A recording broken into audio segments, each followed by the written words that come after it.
ലോകത്തിലെ ഏറ്റവും ശക്തമായ ചുഴലിക്കാറ്റായ മെലീസ ഇപ്പോൾ ജമൈക്കയുടെ തെക്കൻ തീരത്തേക്ക് അതിവേഗത്തിൽ അടുക്കുകയാണ്. മണിക്കൂറിനുള്ളിൽ 175 മൈൽ വേഗതയുള്ള കാറ്റോടെയാണ് ഇത് മുന്നേറുന്നത്. US നാഷണൽ ഹറിക്കെയിൻ സെന്റർ ഇതിനെ 5ാം വിഭാഗം ചുഴലിക്കാറ്റായി പ്രഖ്യാപിച്ചു. അതായത് മനുഷ്യജീവിതത്തിനും കെട്ടിടങ്ങൾക്കും അത്യന്തം അപകടകാരിയായ ശക്തിയുള്ളത് എന്നർത്ഥം. ഇതിനകം ഹെയ്റ്റിയിലും ഡൊമിനിക്കൻ റിപ്പബ്ലിക്കിലുമായി 4 പേർ മരിച്ചതായി റിപ്പോർട്ടുകൾ വന്നിട്ടുണ്ട്.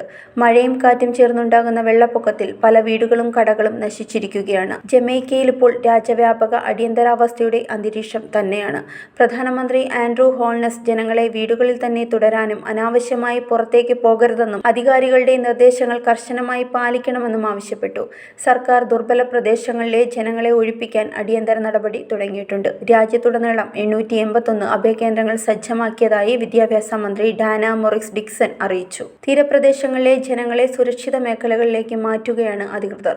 കിങ്സ്റ്റണിൽ നിന്ന് ലഭിക്കുന്ന റിപ്പോർട്ടുകൾ പ്രകാരം കനത്ത മഴയും കാറ്റും തുടങ്ങിക്കഴിഞ്ഞു. മിക്ക റോഡുകളും മണ്ണിടിച്ചിലിനാൽ അടഞ്ഞുകിടക്കുന്നു.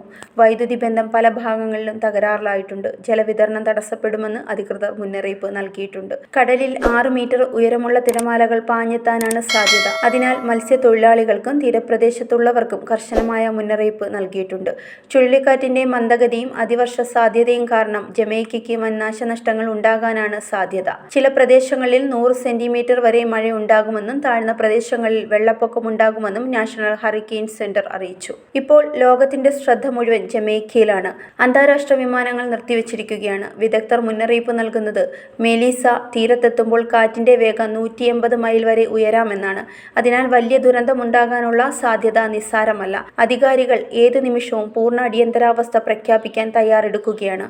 Zag news, Thiruvananthapuram. നേരിന്റെ വാർത്തകൾ നിങ്ങളുടെ വിരൽത്തുമ്പിലെത്താനായി സാഗ് ന്യൂസ് ചാനൽ സബ്സ്ക്രൈബ് ചെയ്തും ഷെയർ ചെയ്തും ഒരു ശരിയായ മാധ്യമ നിലപാടിനൊപ്പം നിൽക്കാൻ ഞങ്ങൾ നിങ്ങളെ ക്ഷണിക്കുന്നു.